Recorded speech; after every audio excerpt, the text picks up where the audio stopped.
Bismillah. Assalamualaikum warahmatullahi wabarakatuh. Innalhamdalillah nahmaduhu wa nasta'inuhu wa nastaghfiruh wa na'udzubillahi min syururi anfusina wa sayyiati a'malina may yahdihillahu fala mudhillalah wa may yudhlilhu fala hadiyalah. Asyhadu an la ilaha illallah wahdahu la syarikalah. Asyhadu anna Muhammadan abduhu wa rasuluhu la nabiyya ba'dah. Ya ayyuhallazina amanu taqullaha haqqa tuqatih wa la tamutunna illa wa antum muslimun. Amma ba'du fa inna asdaqal hadithi kitabullah wa khairal hadi hadi Muhammadin sallallahu alaihi wasallam. Syarrul umuri muhdatsatuha wa kullu muhdatsatin bid'ah wa kullu bid'atin dhalalah wa kullu dhalalatin finnar. Ayyuhal ikhwah janallahu ayyakum ajmain. Alhamdulillah kita bersyukur pada Allah Subhanahu wa taala, kembali bersyukur dan terus bersyukur kepada Allah Subhanahu wa taala atas nikmat-nikmat Allah Subhanahu wa taala yang Allah berikan kepada kita, yang tidak ternilai, tidak terhitung jumlah bilangannya. Sampai saat ini, sampai detik ini masih diberikan oleh Allah Subhanahu wa taala sehingga kita masih bisa bersua, berjumpa, bertatap muka melalui media ini untuk melanjutkan pelajaran kita dari kitab Ad-Durus Al-Yaumiyah. Salat dan salam semoga senantiasa tercurahkan kepada Nabi kita Muhammad sallallahu alaihi wasallam, pada keluarganya, sahabatnya, dan tidak lupa kita sebagai umatnya sampai kiamat kelak. Melanjutkan pelajaran kita. Sekarang kita masuk pelajaran ke 117, Ar-Rahmatu bil Khalqi. Rahmah atau adalah sikap atau penyayang, sikap sayang atau sayang kepada makhluk Allah Subhanahu wa taala. Sayang kepada makhluk Allah Subhanahu wa taala. Ketahuilah saudaraku rahimanillah wa iyyakum ajmain, sikap sayang atau penyayang ini merupakan sikap yang mulia, sifat-sifat yang mahmud. Dan agama kita, agama Islam, itu mengajarkan agar senantiasa saling menyayangi antara satu dengan yang lain. Kepada makhluk Allah Subhanahu wa taala saja Islam dia menganjurkan, memerintahkan untuk menyayangi kepada hewan, kepada binatang. Ketika Allah Subhanahu wa taala perintahkan untuk berudhiyah, berkurban pun demikian. Cara sayangnya gimana, Ustaz? Nabi SAW katakan wal yuhidda safratahu, hendaknya dia menajamkan apanya, pisaunya, pedangnya untuk menyembelih. Wal yurih dzabihatahu, dan dibuat nyaman sembelihannya. Ini sayang kepada binatang. Ketika dalam proses penyembelihan pun Islam memerintahkan untuk tetap berkasih sayang kepada hewan. Begitu juga pada hewan yang lain. Kepada hewan saja Islam menganjurkan untuk saling berkasih sayang, lemah lembut, apalagi kepada manusia. Famin babil aula, ini lebih utama lagi. Dan Allah Subhanahu wa taala mensifati orang-orang yang penyayang sebagai ruhama bainahum. Di dalam Al-Quran Allah Subhanahu wa ta'ala sebutkan ruhama ubainahum. Nabi SAW adalah seorang nabi yang rahim, penyayang kepada kaum muslimin, saling menyayangi, tidak saling membenci, tidak saling menghardik, tidak saling menyakiti hatinya. Ruhama ubainahum. Tapi kepada orang-orang kafir, syadid. Nabi SAW tegas, keras, tidak ada pandang bulu, kan begitu. Tapi kalau sesama kaum muslimin, sesama orang-orang yang beriman, ini Nabi SAW rahim, penyayang, lembut, dan mencintai hamba Allah Subhanahu wa taala yang beriman. Wa khulqur rahmati khuluqun hamidun yuhibbuhullahu. Sifat atau akhlak penyayang ini merupakan akhlak yang hamid, yang terpuji, yang dicintai oleh Allah Subhanahu wa taala. wa akhbara ala lisani rasulih sallallahu alaihi wasallam annahu innama yarhamu min ibadihi ruhama. Dan Allah Subhanahu wa taala mengabarkan melalui lisan nabinya sallallahu alaihi wasallam bahwasanya Allah Subhanahu wa taala yarham. Allah Subhanahu wa taala menyayangi hamba-hambanya yang penyayang. Nah, di sini kita dapat ambil faidah bahwasanya kalau ingin disayang Allah, maka sayangilah makhluk Allah. Jika ingin disayang Allah, maka sayangilah makhluk Allah Subhanahu wa ta'ala. Kita akan bacakan beberapa dalil dari hadis Nabi Shallallahu Alaihi Wasallam yang berkaitan tentang masalah ini. Yang pertama hadis Jarir bin Abdullah radhiyallahu taala anhu. Beliau mengatakan Nabi Shallallahu Alaihi Wasallam bersabda, la yarhamullahu man la yarhamun nasa. Allah tidak akan menyayangi seorang hamba yang tidak menyayangi manusia. Man la yarham la yurham. Dalam riwayat yang disebutkan man la yarham la yurham. Yang tidak menyayangi, dia tidak akan disayangi. Sebagaimana kisahnya ada seorang yang datang kepada Nabi SAW yang mengatakan, saya tidak pernah mencium anak-anakku. Subhanallah, anak-anaknya nggak pernah dicium. Kemudian Nabi SAW mengatakan, man la yarham la yurham. Barang siapa yang tidak bisa menyayangi, mengasihi, maka dia tidak akan disayangi. Sama anaknya aja dia nggak sayang, apalagi sama orang lain. Anaknya nggak pernah dicium, subhanallah. Anaknya tidak satu dua, tapi banyak. Tidak ada satupun yang pernah dicium oleh dia. Dari sini kita bisa ambil faidah bahwasanya rahmat Allah Subhanahu wa taala ini merupakan sifat yang dicintai oleh Allah Subhanahu wa taala. Dan Allah Subhanahu wa taala akan merahmati orang-orang yang berbuat memiliki sifat akhlak rahmat penyayang kepada hambanya. Allah Subhanahu wa taala akan menyayangi hamba-hamba Allah yang maha penyayang. Al-jaza min jinsil amal. Kemudian yang kedua hadis Abu Hurairah radhiyallahu taala anhu, bahwasanya Nabi Shallallahu alaihi wasallam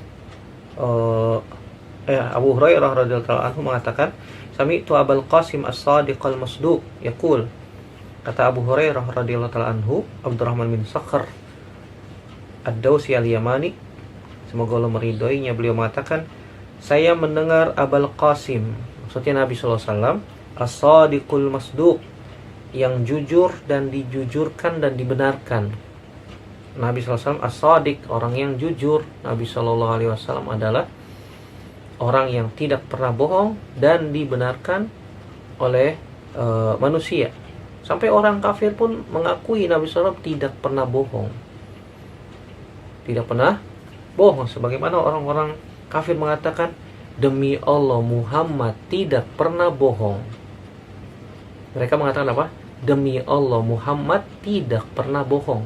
Ini pengakuan secara tegas dari orang-orang kafir sendiri, bahwasanya mereka menyatakan Nabi Muhammad SAW tidak pernah bohong. Tapi mereka mengingkari agama Nabi Muhammad Sallallahu Alaihi Wasallam. Kata Nabi SAW, la tunza'ur rahmatu illa min syaqi, akhrajahu Tirmizi. Kalau tadi hadis Jarir bin Abdullah, akhrajahu Bukhari, ya, diriwayatkan Imam Bukhari. Nah, ini hadis Abu Hurairah radhiyallahu anhu diriwayatkan oleh Imam Tirmizi dan juga diriwayatkan Imam Abu Daud. Imam Tirmizi mengatakan hadisun hasan dan dihasankan oleh Syalban dalam Sahihul Jami rahimahullah taala. Kata Nabi SAW, la tunza'ur rahmatu illa min syaqi, tidak akan dicabut sifat akhlak rahmat penyayang tersebut kecuali dari orang-orang yang syaqiyun, yang celaka, yang merana. Orang-orang yang syaqiyun, orang-orang yang celaka, tidak akan memiliki rasa rahmat penyayang. Nggak ada rasa penyayang sama keluarganya, sama manusia, sama kaum muslimin. Orangnya kasar, bengis, maka Allah Subhanahu wa taala tidak tidak akan memberikan rahmatnya kepada orang-orang yang tidak berbuat rahmat kepada hamba Allah Subhanahu wa taala. Ini sekali lagi al-jaza min jinsil amal. Kemudian hadis yang ketiga, hadis yang cukup panjang di sini, hadis Usama bin Zaid bin Harithah radhiyallahu taala anhu, dan juga dibawakan oleh Imam Nawawi dalam Riyadhus Shalihin, dalam hadis yang ke-29 dalam Riyadhus Shalihin, di dalam bab sabar, dalam bab sabar. Saya bacakan hadisnya. An Abi Zaid Usamah bin Zaid bin Harithah maula Rasulillah sallallahu alaihi wasallam wa hibbihi wa ibni hibbihi radhiyallahu anhuma qala arsalat bintun nabi sallallahu alaihi wasallam inna bani qad uhtudira fashhadna farsala yuqri'us salama wa yaqul inna lillahi ma akhadh walahu ma'a'ta wa kullu syai'in indahu bi ajalin musamma fal tasbir wal tahtasib. Farsalat ilaihi tuqsimu alaihi la ya'tiyannaha faqama wa ma'ahu Sa'ad bin Ubadah wa Mu'az bin Jabal wa Ubay bin Ka'ab wa Zaid bin Thabit wa rijalun radhiyallahu anhum. Farufi'a ila Rasulillah sallallahu alaihi wasallam as-sabi fa'aq'adahu fi hijrihi wa nafsuhu taqaqqa'u fafadat aynahu faqala Sa'ad ya Rasulullah ma hadza faqala hadhihi rahmatun ja'alaha Allahu ta'ala fi qulubi ibadihi wa fi riwayatin fi qulubi man sya'a min ibadihi wa innama yarhamullahu min ibadihi ruhama muttafaqun alaihi. Dari Abu Zaid Usamah bin Zaid bin Harithah maula Rasulillah. Maula itu artinya bekas budak. Jadi Zaid bin atau Usamah bin Zaid ini anaknya Zaid bin Harithah. Zaid bin Harithah itu dahulunya adalah budaknya Khadijah radhiyallahu taala anha. Kemudian dihadiahkan kepada Nabi sallallahu alaihi wasallam. Kemudian Nabi SAW pun memerdekakannya. Makanya disebutnya maula. Maula itu artinya bekas budak. Bekas budak. Dan Zaid bin Harithah punya kisah tersendiri bersama bapaknya. Karena bapaknya mencarinya, sebenarnya dia bukan budak ya. Bapaknya mencarinya, akhirnya ketemu di Madinah. Di Mekah waktu itu ya. Di Mekah waktu itu. Waktu itu masih di Mekah. Kemudian mengatakan kepada Nabi, Harithah ini bapaknya Zaid, wahai Muhammad, sungguhnya Zaid ini bukan budak. Kata Nabi SAW, silakan tanyakan kepada anaknya. Kalau anaknya mau ikut Anda, silakan bawa, tidak perlu bayar satupun sepeser pun juga. Kalau dia mau ikut saya, maka Anda tidak berhak melarangnya. Kemudian kata bapaknya kepada Zaid, wahai Zaid, itu Muhammad sangat bijaksana. Ayo kamu tinggal pilih saya, ikut, kamu akan jadi kepala suku.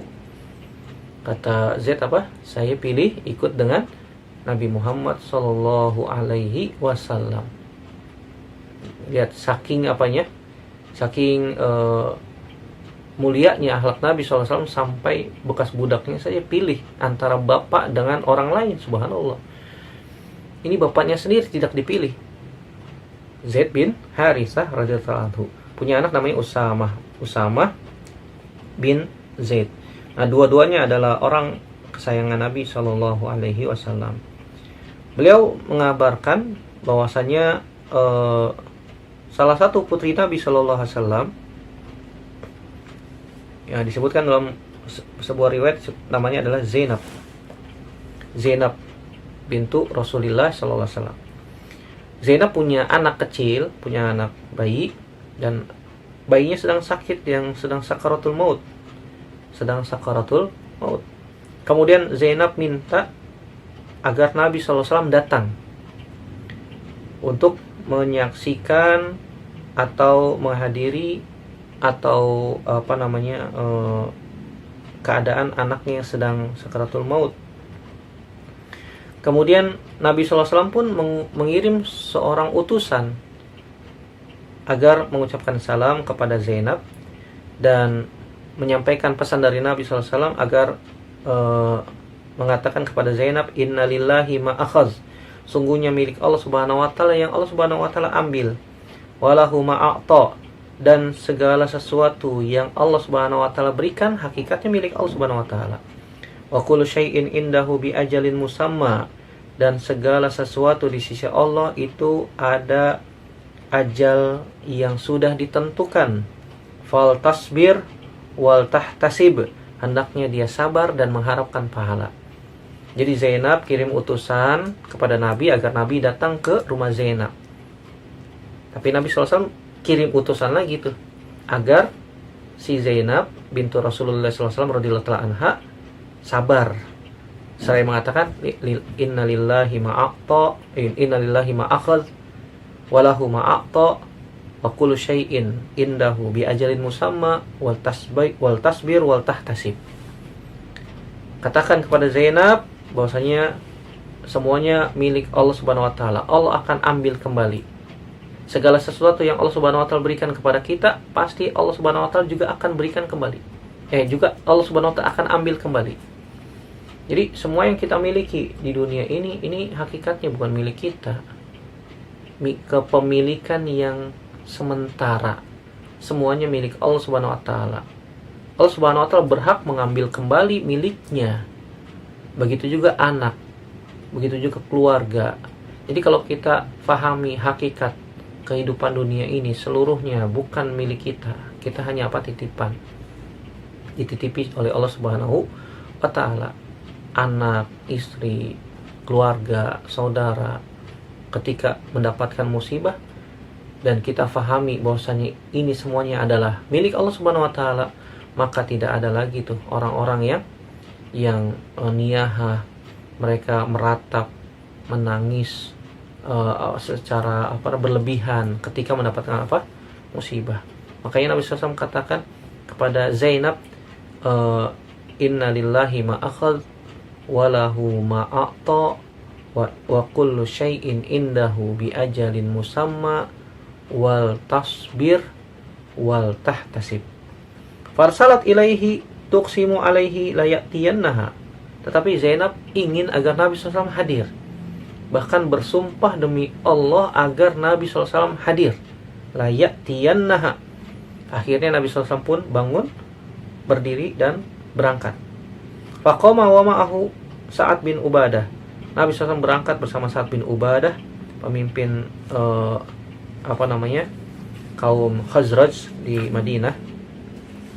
Sa'ad bin Ubadah bersama Mu'az bin Jabal, Ubay bin Ka'ab dan Zaid bin Thabit dan beberapa sahabat yang lain radhiyallahu ta'ala anhum ajma'in.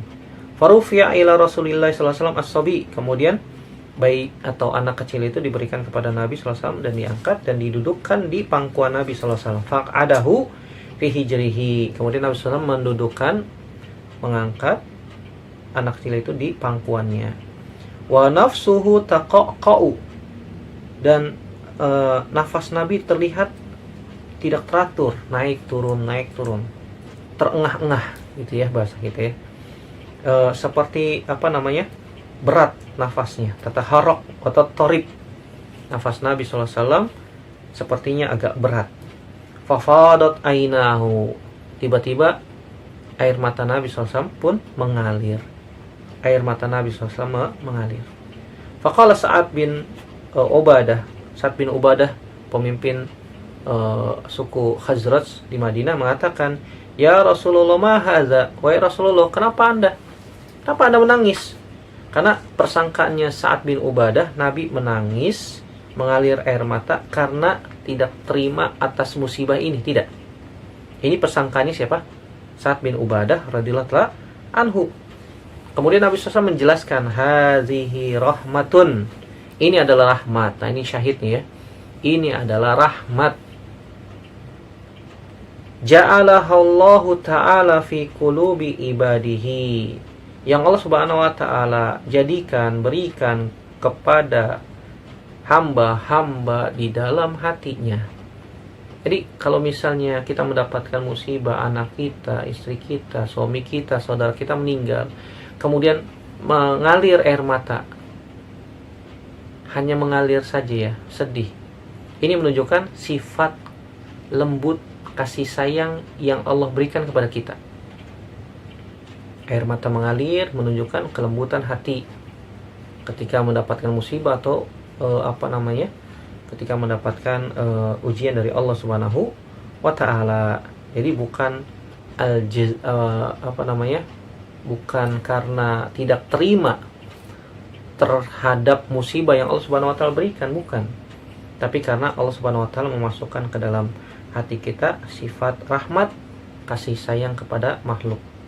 Dalam riwayat yang lain disebutkan fi qulubi man syaa'a min ibadihi wa inna ma yarhamullahu min ibadihi ruhama.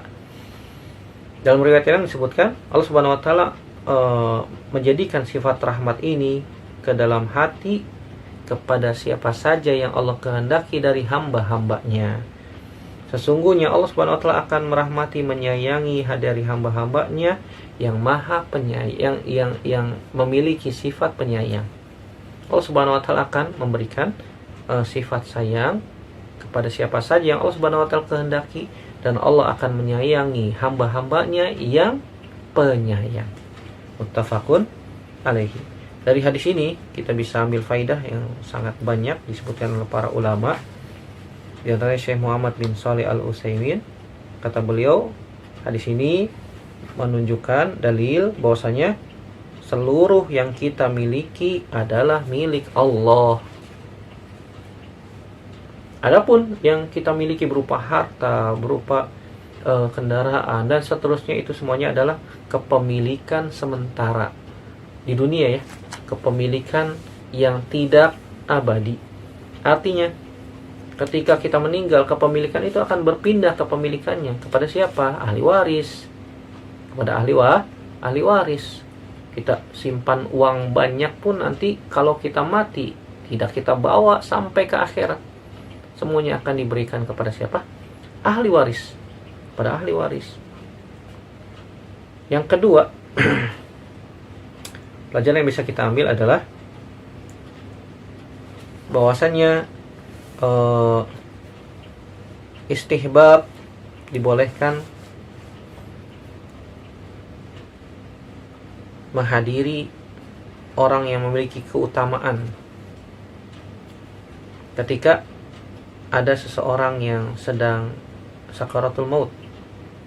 Jawazu istihdari zawil fadli bil muhtadar li raja'i barakatihim wa du'aihim. Bolehnya menghadirkan ahlul fadl, orang yang memiliki keutamaan, untuk menghadiri orang yang sedang sakaratul maut agar mendapatkan keberkahannya, agar mendapatkan doa-doanya, doa-doa yang beliau panjatkan ya, seperti Zainab ingin agar Nabi SAW hadir. Ini anaknya sedang sakaratul maut nih.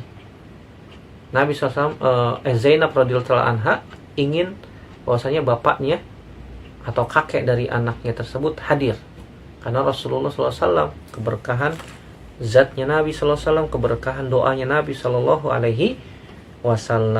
Ini hukumnya boleh ya, tapi tidak wajib, wajib. Jadi jangan disalahpahami. Oh, ada orang yang sakaratul maut, panggil ustaz, gitu. Panggil ustaz, nggak wajib, tidak wajib. Dari sini juga kita bisa ambil faidah dibolehkannya takziah. Takziah itu hakikatnya untuk menguatkan orang yang mendapatkan musibah dengan mengucapkan kalimat yang sebagaimana Nabi SAW katakan kepada Zainab, inna lillahi ma akhaz walahu ma a'ta wa kullu syai'in indahu bi ajalin musamma wal tasbir wal tahtasib. Ini kalimat yang utama, yang afdol, yang Nabi SAW ucapkan kepada Zainab. Yafalin, kalau misalnya kita takziah ya, kita mengatakan inna lillahi ma akhadh. Sungguhnya kepunyaan milik Allah Subhanahu wa taala yang Allah Subhanahu wa taala ambil kembali. Walahu ma a'ta, dan juga kepemilikan Allah, dan juga milik Allah. Segala sesuatu yang Allah berikan kepada kita itu hakikatnya milik Allah juga. Allah yang berikan kepada kita berupa harta, berupa anak, berupa kendaraan. Ketika sesuatu menimpa kita berupa musibah, anak kita meninggal, sakit misalnya, istri, suami kita meninggal, atau kerabat kita meninggal, walahu ma'a'ta, maka semuanya itu adalah milik Allah Subhanahu wa taala. Yang Allah Subhanahu wa taala berikan kepada kita semuanya adalah hakikatnya milik Allah Subhanahu wa taala.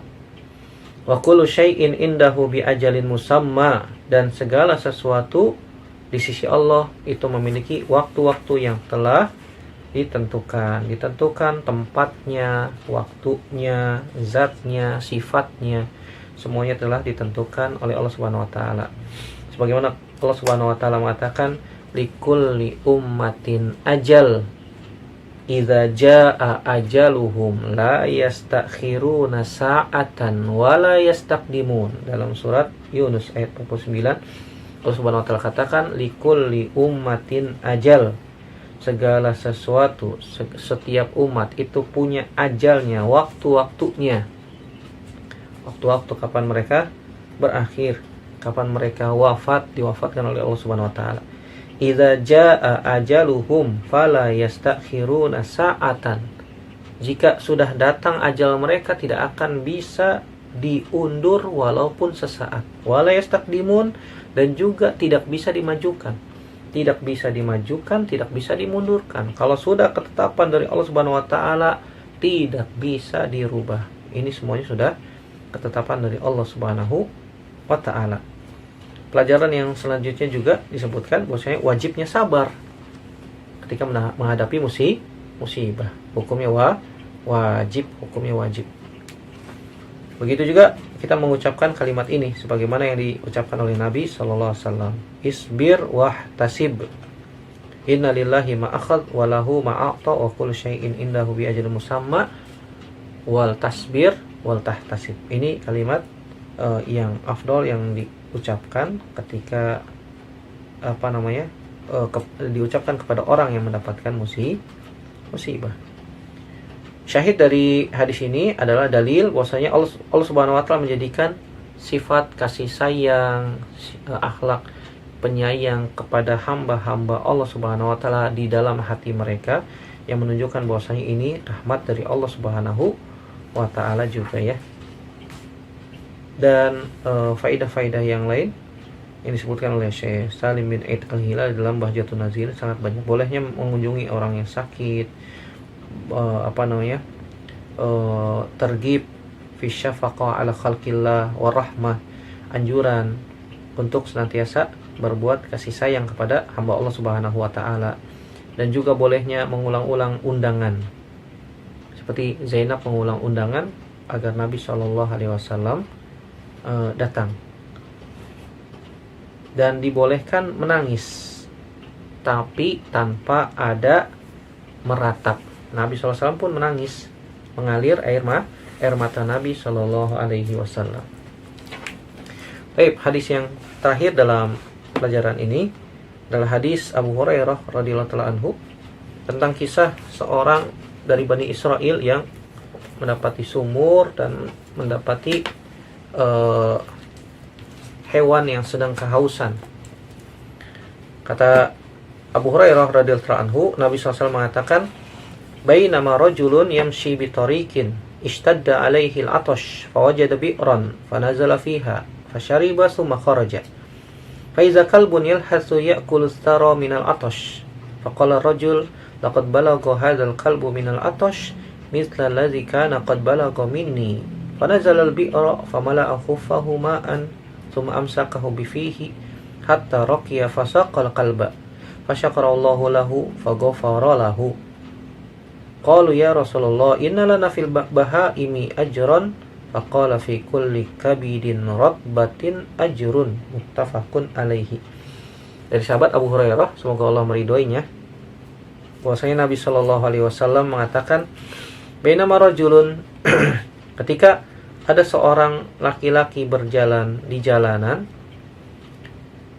ishtadda alaihi al-'atash, dia kehausan, sangat kehausan, dan tiba-tiba menemukan sumur.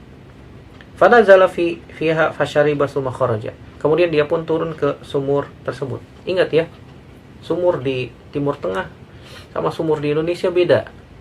Kalau sumur di Indonesia dalam, kalau dia turun ke sumur di Indonesia naiknya gimana? Susah. Kalau sumur di di Timur Tengah itu seperti cuma kubangan saja. Kubangan untuk menampung air, nampung air hujan nampung air, ada mata air kecil di sana. Itu untuk supaya airnya tidak kemana-mana dan ya tidak terlalu tinggi sehingga dia bisa turun, bisa naik. Fanazala fiha, kemudian laki-laki itu pun turun dari sumur tersebut, kemudian minum, kemudian setelah itu naik lagi, kharaja, keluar. Faiza, tiba-tiba dia menemukan di sebelah sumur itu ada kalbun yalhath yakulu thara minal atash. Ada seekor anjing yang yalhath, yang sedang menjulurkan lidahnya karena kehausan, sedang menjilat-jilat tanah yang terkena air karena kehausan luar biasa. Faqala rajul, kemudian laki-laki itu berkata di dalam dirinya sendiri, laqad balagha hadzal qalbu minal atash mithla allazi kana qad balagha minni. Ini anjing ini kehausan seperti tadi saya kehausan. Kemudian dia pun kembali turun. Kemudian beliau mengisi khufnya. Khuf itu seperti sepatu yang terbuat dari kulit. Nah, bisa menampung air tuh. Diisi sepatunya, kemudian digigit dengan giginya, kemudian dia pun naik dari sumur dan memberikan minum kepada siapa? Anjing tersebut. Fasyakarallahu lahu faghafara lahu. Allah Subhanahu wa taala berterima kasih kepada orang ini dan Allah pun memaafkan dosanya. Kisahnya sama seperti hadis yang lain, dalam riwayat yang lain ada seorang wanita bagiyah, wanita pezina yang melakukan hal yang sama. Dalam riwayat yang lain disebutkan seorang wanita bagiyah, wanita pezina. Allah pun berterima kasih kepadanya dan Allah mengampuni dosa-dosanya. Kemudian para sahabat bertanya, ya Rasulullah, innalana fil bahaimi ajron. Apakah pelakuan kita, kasih sayang kita kepada binatang akan mendapatkan pahala? Nabi SAW mengatakan, fi kulli kabidin ratbatin ajrun. Pada setiap kabid makhluk hidup itu ada pahalanya. Artinya apa? Setiap makhluk hidup punya kabid, punya jantung yang masih berfungsi dengan baik, berarti makhluk hidup, berarti masih hidup. Setiap makhluk hidup yang kita sayang kepada mereka, ada hewan, ada kucing kelaparan, kita kasih makan, kita kasih minum. Ada burung kehausan, kita kasih minum. Ada mungkin burung ada sayapnya patah, kita tolong dia, kita rawat sehingga dia bisa terbang kembali, kemudian kita bebaskan. Nah, ini semuanya kasih sayang kepada makhluk Allah Subhanahu wa taala. Jangan punya burung dikurung dalam sangkar. Dikurung dalam sangkar. Fitrahnya burung itu terbang di alam bebas, bukan di dalam sangkar. Jadi kasihan ya, menyiksa, tersiksa dia dalam sangkar. Bebaskan saja. Kalau alasannya Ustadz, kita kan mau dengerin kicauan burungnya. Antum bisa download aja di HP tuh, banyak kicauan burung nuri, burung beo, burung apa aja ada tuh. Kalau mau cuma dengerin kicauan burung, apain harus meletakkan burung dalam sangkar di dalam kandang. Kasihan. Fitrahnya mereka adalah terbang di alam bebas. Tiap pagi juga kita di depan rumah mendengar kicauan burung yang terbang. Banyak burung-burung di depan ya, yang hinggap di pohon-pohon di depan rumah. Mereka berkicau dan mereka bebas.